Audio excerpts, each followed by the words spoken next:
Here is my 1966 Ford Mustang Coupe. I'm going to go over a little video tour of the car, cover all sides,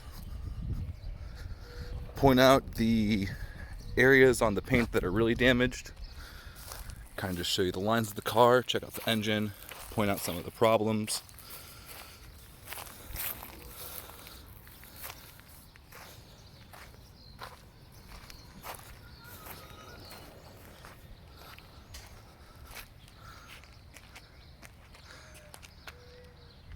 Let's check out this engine before I start it, and then I'll go around and do a little tour of the body.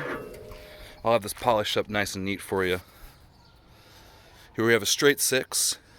I had it rebuilt back in the very end of 2014, very beginning of 2015. I bought the car at 46,000 miles, put a whole bunch traveling on it, did a few road trips, came back, had the engine rebuilt, this chrome header put on. There is a decent chance that the oil seal on this header needs to be replaced. It's leaking some oil. This right here, I had an old timer once tell me that to prevent vapor lock, if you just put a wooden clothesline there on the hot days, it kind of pulls the vapor out of there, kind of just sucks the heat out of there through the wood, and it helps with starting her up and on. And then it's the Weber carburetor I had put in with the rebuild. Right here is the screw point where you will adjust for higher or lower altitudes. Also, warmer temperature, colder temperature affects this car. Sometimes just a little tweak will go a long way into keeping this car as a fire up right away. And I might demonstrate it if it doesn't fire up right away when I turn it on just a little bit. So here we have some radiator lines. You can see where I've patched it.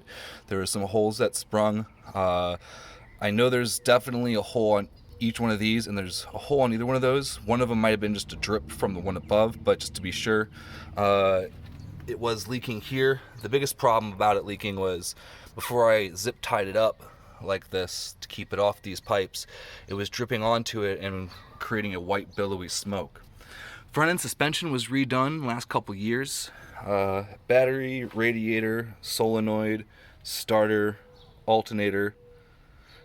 These were replaced within the last 3 to 5 years. Most of them within the last 3.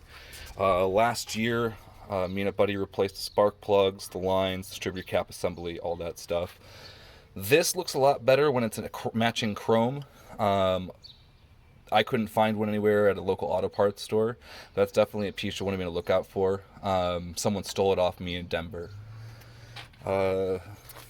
Brake fluid, I topped this off. The car was sitting for a while because I was waiting to get the title transferred. It was transferred from Illinois to California a couple months ago, so it's a new clean title. It was about halfway full then, and it's been sitting good and fine. The brakes are an older school car, so it's pump brakes. You want to give yourself that 4 car lengths distance to start pumping the brakes between you and another car. On regular suburban street traffic, it runs great, brakes fine. On highway, going 60 to 90 miles an hour, 120 miles an hour to be honest, you want to give yourself a lot more room to pump brakes because it does take a little bit longer for this heavy piece of metal and non-ABS brakes to take effect. So we are missing this piece.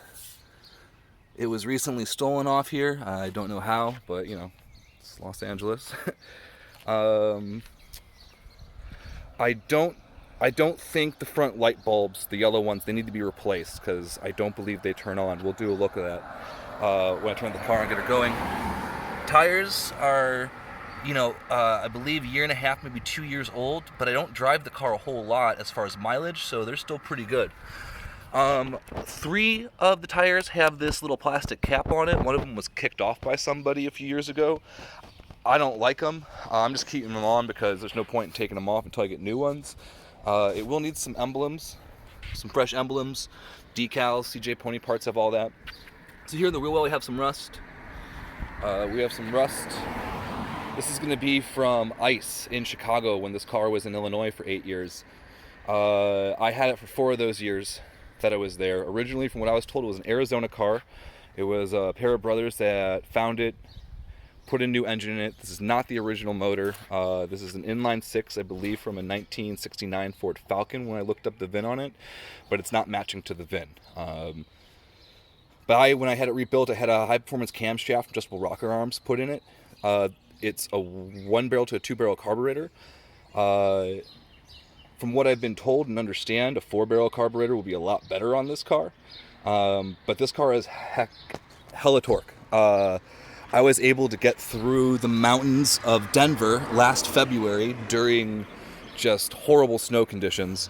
Granted, the pedal was to the metal and I was going 40 miles an hour uphill, 45-degree angle, all that elevation up, and she made it. Didn't worry me at all. It was just, an old car in those conditions. This mirror is loose. I currently just have it attached by this. It's been that way for years. I don't really use the mirrors a whole lot. This handle is loose from, probably a pedestrian clipping it on their bike. The driver's side wheel wells look a lot worse than the passenger side. There is Bondo in this area.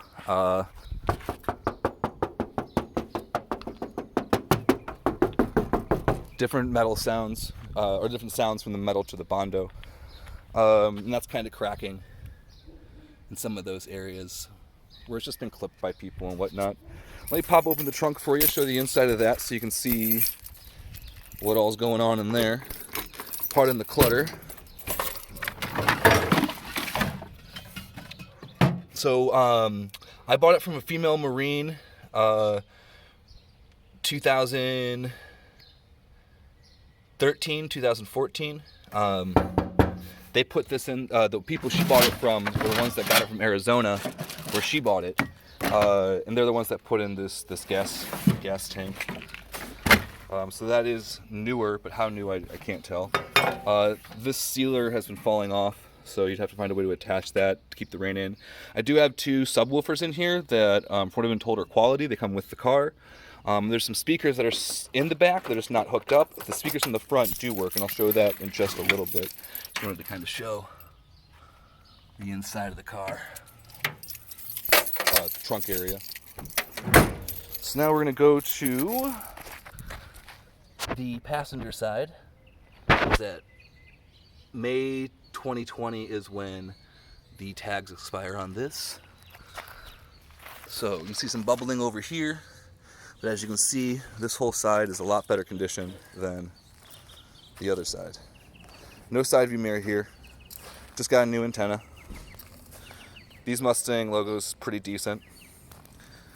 And the chrome needs a good polish. I've been doing the best I can with Mother's toothpaste, 0000 aluminum wire brush. So I've been doing the best I can with getting it, but something more professional would probably be better. So let's go over the inside.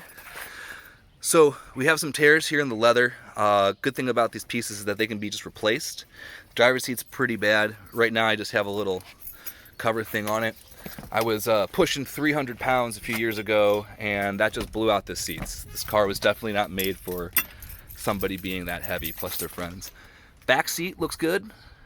I've been trying to condition it as I saw it started to crack, but up on top, the running leather strip needs to be replaced.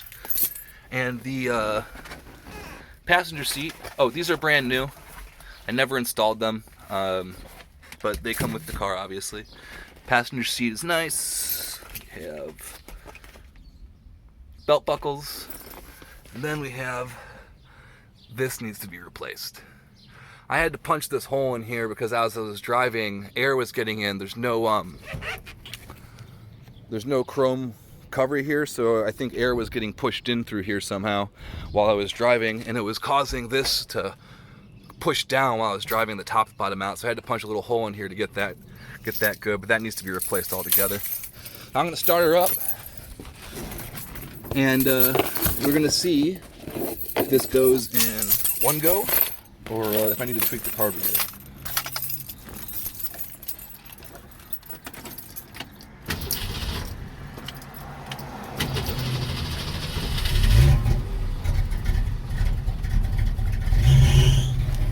Yep, that's the carburetor, needs to be tweaked a little bit.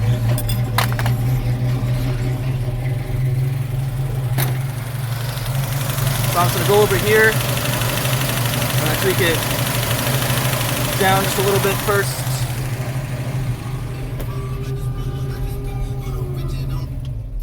Could be the car is just cold too.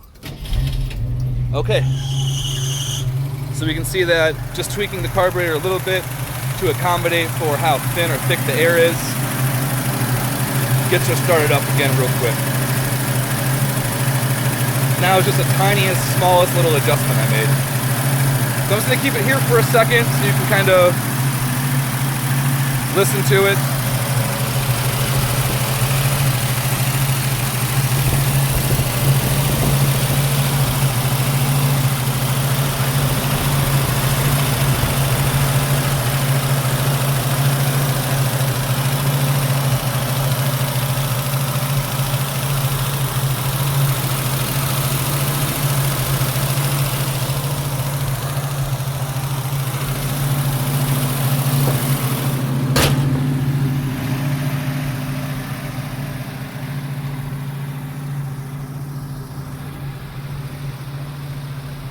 Last thing I'm going to do is just show you the sound system. It's just normal sound system, but I'll just point out the speakers and things to you.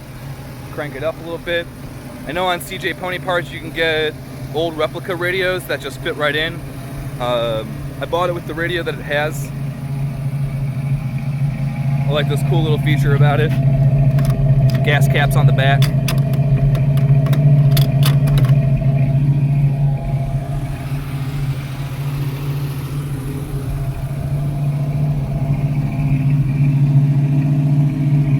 Those are the speakers in the back I was telling you about. They're not hooked up, the wires are loose in the trunk to be connected. AT&T, more for your thing. Superstars feeling like a pop star.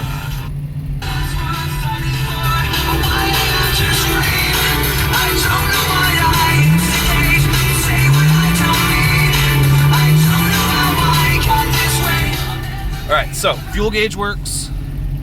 I need to go get gas. The oil gauge here does not work. It has not worked since I bought it. But down here, we do have a oil pressure gauge.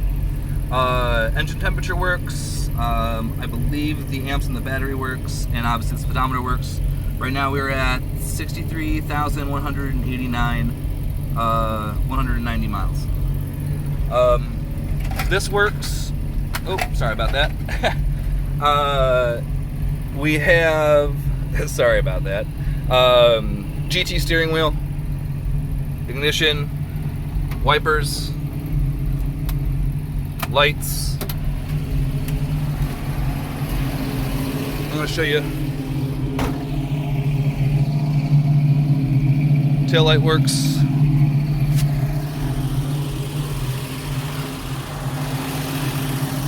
The yellow lights up, blinkers up front don't work. Headlights work.